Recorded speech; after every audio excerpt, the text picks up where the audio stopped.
स्वागत है आपका। उत्तराखंड प्राइम देख रहे हैं आप। बीजेपी के कैबिनेट मंत्री गणेश जोशी राहुल गांधी पर जमकर बरसे।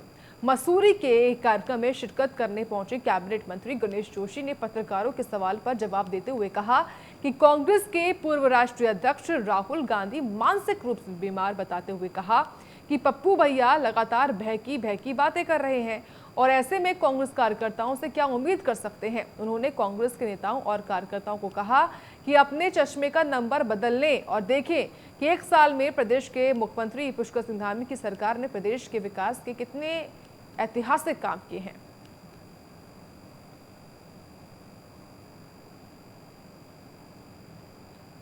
तो कैबिनेट मंत्री हैं जिन्होंने राहुल गांधी को आड़े हाथों लिया है, निशाना साधा है कैबिनेट मंत्री ने राहुल गांधी पर। और उन्होंने साथ ही साथ ये कहा कि राहुल गांधी मानसिक रूप से बीमार है। एक साल में प्रदेश में ऐतिहासिक काम हुआ। ये तमाम बातें कैबिनेट मंत्री ने कही हैं जब वो पहुंचे मसूरी।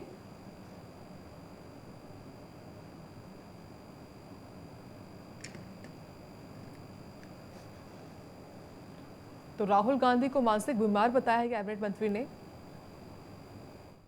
जिसका नेता मानसिक रूप से विक्षिप्त हो, किस प्रकार की बहकी बातें हमारे पप्पू भैया करते हैं, उनके कार्यकर्ताओं से आप क्या उम्मीद कर सकते हैं। उनको बोलो अपने चश्मे का नंबर बदली करें और देखें कि एक साल के अंदर कितने ऐतिहासिक काम पुष्कर सिंह धामी सरकार ने किए हैं। तो कैबिनेट मंत्री को सुन रहे थे आप, जिन्होंने ये तमाम बातें कही। इसी खबर पर और अधिक जानकारी हम लेंगे संवाददाता सुनील सोनकर से। सुनील, कैबिनेट मंत्री पहुंचे कार्यक्रम में राहुल गांधी पर जमकर वो बरसे और कहा कि राहुल गांधी मानसिक रूप से बीमार है। जी देखिए, जिस तरीके से यहाँ पर कैबिनेट मंत्री गणेश जोशी ने राहुल गांधी पे एक बार फिर टीका टिप्पणी करी है। उन्होंने कहा कि राहुल गांधी मानसिक रूप से विक्षिप्त है और जिस तरीके से वो बेवजह की बयानबाजी करते हैं उससे साफ है कि वो किस तरीके की राजनीति कर रहे हैं। वहीं जब ये सवाल किया गया कि उत्तराखंड में पुष्कर सिंह धामी 2 की एक साल की सरकार का काम कांग्रेस नाकामयाब बता रही है, तो उन्होंने कहा कि ऐसे में कांग्रेस को अपने चश्मा बदल लेना चाहिए कि चश्मा बदल कर देखे कि एक साल में कितने ऐतिहासिक काम पुष्कर सिंह धामी सरकार ने किए हैं। उनका ये कहना है कि कांग्रेस का नजरिया बिल्कुल अलग होता है और उससे उनको कुछ लेना देना नहीं है। प्रदेश सरकार लगातार प्रदेश के विकास के लिए लगातार काम कर रही है। जी धन्यवाद आपका जानकारी के लिए सुनील सोनकर। तो प्रदेश सरकार जमकर काम कर रही है, ये कहना है कैबिनेट मंत्री गणेश जोशी का। लेकिन उन्होंने साथ ही साथ राहुल गांधी को भी आड़े हाथों लिया है अपने इस बयान से, जब वो कार्यक्रम में पहुंचे और वहीं पर जब वो मीडिया से मुखातिब हुए तो उन्होंने ये बड़ा बयान दिया।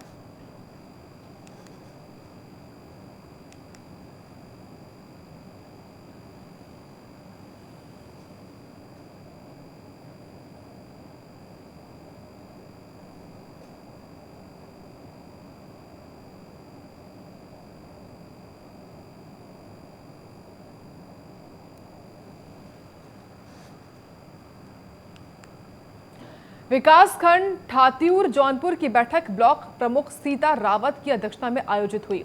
जिला पंचायत मेंबर भोला सिंह परमार ने ठातियपुर में पेयजल आपूर्ति सुचारू न होने का मामला उठाया।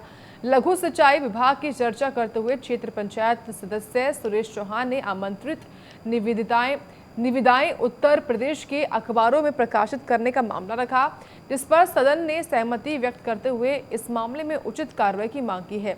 तो खबर धनौल्टी से, जहां ब्लॉक प्रमुख सीता रावत ने बैठक की है। पेयजल आपूर्ति सुचारू न होने का ये पूरा मामला था। पंचायत सदस्य भोला सिंह परमार ने मामले को उठाया, जिस पर चर्चा की गई है इस बैठक में, जो कि धनौल्टी में आयोजित हुई। ब्लॉक प्रमुख सीता रावत ने खासतौर से इस बैठक में अध्यक्षता करी है और सभी जो मेंबर्स थे वो भी इस बैठक का हिस्सा रहे और अपने जो मुद्दे थे उनको उस बैठक में रखा है। खासतौर से बता दें आपको, ये जो बैठक है वो जौनपुर, बता दें कि ये जो बैठक है विकासखंड ठातेपुर जौनपुर की में आयोजित हुई थी और सीता रावत इसकी अध्यक्षता कर रहे थे। और जिला पंचायत मेंबर भोला सिंह परमार ने ठातेपुर में पेयजल आपूर्ति सुचारू न होने का मामला उठाया। लघु सिंचाई विभाग की चर्चा करते हुए क्षेत्र पंचायत मेंबर सुरेश चौहान ने आमंत्रित निविदाएं उत्तर प्रदेश के अखबारों में प्रकाशित करने का मामला रखा, जिस पर सदन ने सहमति व्यक्त करते हुए इस मामले में उचित कार्रवाई की मांग की है।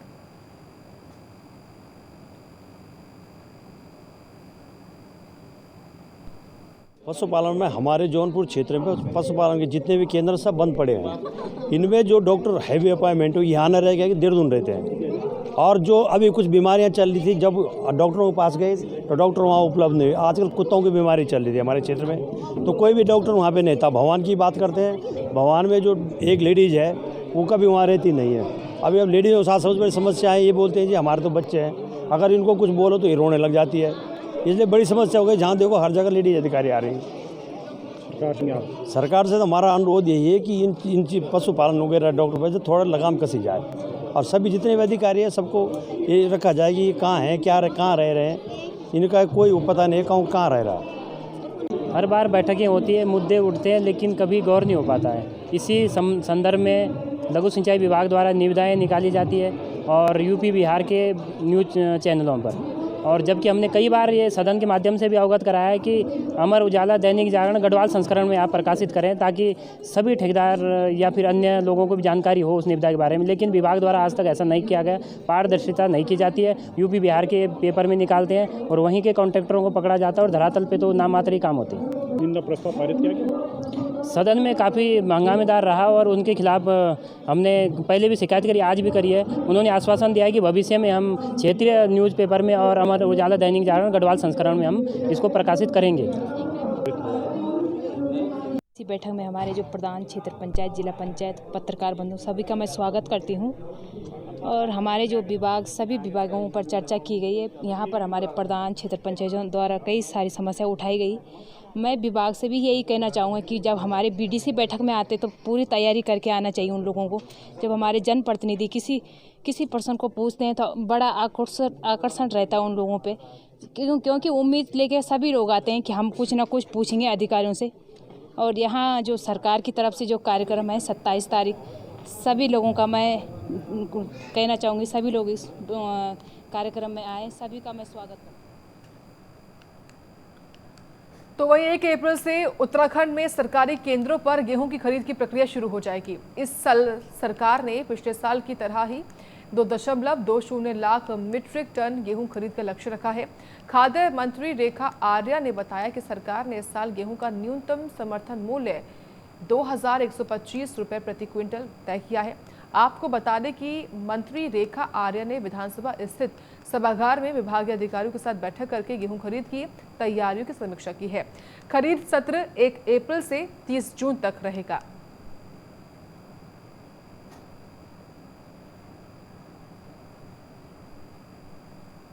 तो मंत्री रेखा आर्या ने सभागार में बैठक करी है। गेहूं खरीद क्योंकि शुरू हो जाएगी अप्रैल की शुरुआत में ही, और इसी को लेकर ये जो तैयारियां हैं वो की जा रही हैं। 1 अप्रैल से क्योंकि गेहूं की खरीद शुरू होगी क्रय केंद्रों पर, जिसको लेकर मंत्री रेखा आर्य ने व्यवस्थाओं को देखा है, तैयारियों को देखा है।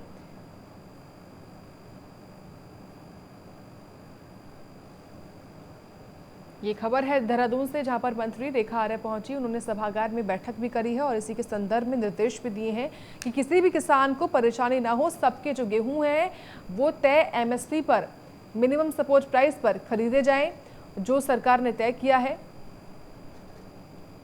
देखिए, रबी की फसल की खरीद के संदर्भ में आज बैठक हुई है और हमको लगभग 2,20,000 मीट्रिक टन गेहूं खरीद का लक्ष्य भारत सरकार की ओर से मिला है और गेहूं का जो समर्थन मूल्य है 2,125 रुपये प्रति क्विंटल रखा गया है। तो उसी को लेकर आज बैठक आहूत की, जिसमें कृषि विभाग के अधिकारियों से लेकर एफसीआई से लेकर सहकारिता विभाग से लेकर फाइनेंस कंट्रोलर और विभाग के अधिकारी सभी मौजूद थे। साथ ही जनपद उधमसिंह नगर के संबंधित अधिकारीगण भी उसमें मौजूद थे। यह निर्देश दे दिए गए हैं कि भारत सरकार की ओर से समर्थन मूल्य जारी कर दिया गया है। गेहूं क्रय करने के लिए किसानों को किसी प्रकार की कोई दिक्कत नहीं आनी चाहिए। क्रय केंद्रों को नामित करने की बात थी तो उसको लेकर भी निर्णय किया गया है कि जिनका रेस्पॉन्स बहुत अच्छा है और जिन्होंने समय पर किसानों का भुगतान हमेशा से करते आए हैं, ऐसी संस्थानों को जो है तवज्जो देने की आवश्यकता है और ऐसे क्रय केंद्रों को बढ़ाए जाने की आवश्यकता है। ये भी निर्देश दे दिए गए हैं।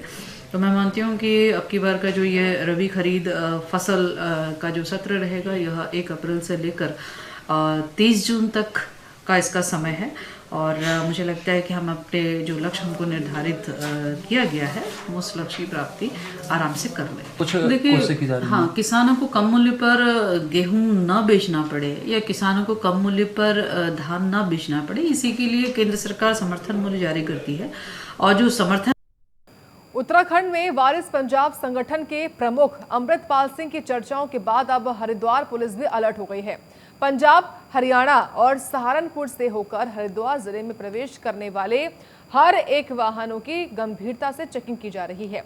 हरिद्वार एसएसपी अजय सिंह ने आश्रम और होटलों पर भी पैनी नजर रखने के निर्देश दे दिए हैं।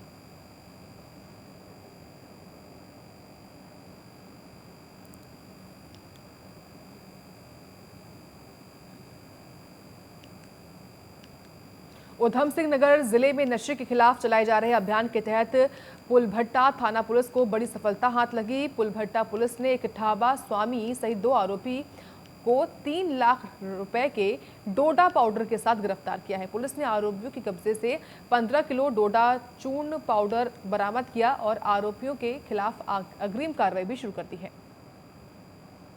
आदेश अनुसार व वरिष्ठ पुलिस अधीक्षक महोदय के निर्देश में उत्तराखंड को नशा मुक्त बनाना है। इसी उसमें एसओ पुलभट्टा कल अपनी बरी पे चेकिंग कर रहे थे टीम के साथ, तो एक व्यक्ति फैशन प्रो मोटरसाइकिल से आता हुआ दिखाई दिया, बिना नंबर की मोटरसाइकिल थी, उसको रोका तो उसके पास से थोड़ा डूंडा बरामद हुआ। उसने बताया कि मैं सामने होटल है उसके वहाँ से लाता हूँ। तो वो होटल सुखदेव का था, वहाँ जाके तलाशी ली गई, टीम के द्वारा तलाशी ली गई तो उससे जो है 15 किलो से ज्यादा सुखदेव के पास से डोडा बरामद किया गया। उससे पूछताछ की गई तो उसने बताया कि मैं पंजाब से जो ट्रक आते हैं उनसे मंगवाता हूँ, यहाँ ऊंचे दाम पे ट्रक वालों को आसपास के गाँव में सप्लाई करता हूँ। तो उससे तराजू, बाट, पन्नी ये चीजें बरामद की गई है। दोनों अभियुक्तों को गिरफ्तार करके जेल भेजा जा रहा है। नशे के खिलाफ इसी प्रकार प्रभावी कार्रवाई की जाएगी। किसी भी प्रकार का नशा क्षेत्र में पनपने नहीं दिया जाएगा। जो भी ये कार्य करेगा उसके खिलाफ सख्त से सख्त कानूनी कार्रवाई की जाएगी। करीब 3 लाख रुपए है। आपराधिक इतिहास अभी बहेड़ी थाने का रहने वाला है, तो इसको बहेड़ी थाने में पता किया जा रहा है और यूपी से और जिलों में इसके आपराधिक इतिहास की छानबीन की जा रही है। खालिस्तान समर्थक अमृतपाल सिंह की गिरफ्तारी के लिए देश के कई कोने में धरपकड़ की जा रही है। फरार खालिस्तान समर्थक अमृतपाल सिंह के उत्तराखंड आने का भी शक है, जिसको लेकर उत्तराखंड पुलिस के डीजीपी ने प्रदेश के सभी जनपदों को अलर्ट रहने के निर्देश दे दिए हैं।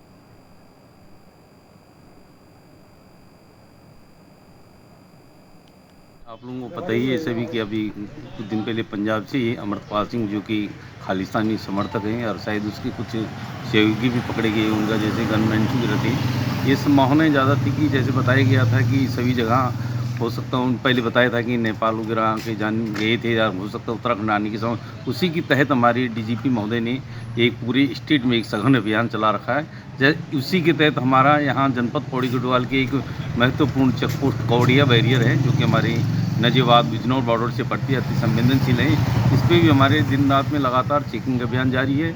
ऐसे ही हमारा सनई वाला क्षेत्र पड़ता है, वो भी हमारा बिजनौर बॉर्डर से जुड़ता हुआ और चिल्लारखाल जो कि हरिद्वार बॉर्डर से हुए, सभी जगह पे हमारे सघन अभियान चल रहा है। और ये अभियान हमारा लगातार जब तक कि ये कार्रवाई पूरी नहीं हो जाती है तब तक ये अभियान लगातार जारी रहेगा। जिला मुख्यालय स्थित बीजीआर परिसर में छात्र संघ उद्घाटन समारोह का आयोजन हुआ, जिसमें मुख्य अतिथि के तौर पर पूर्व नेता प्रतिपक्ष और कांग्रेस के वरिष्ठ नेता प्रीतम सिंह और युवा कांग्रेस नेत्री अनुकृति गोसाई पहुंची।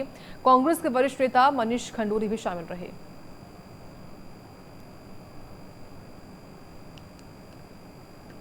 और इसी के साथ अभी के लिए इतना ही। देखते रहिए प्राइम न्यूज।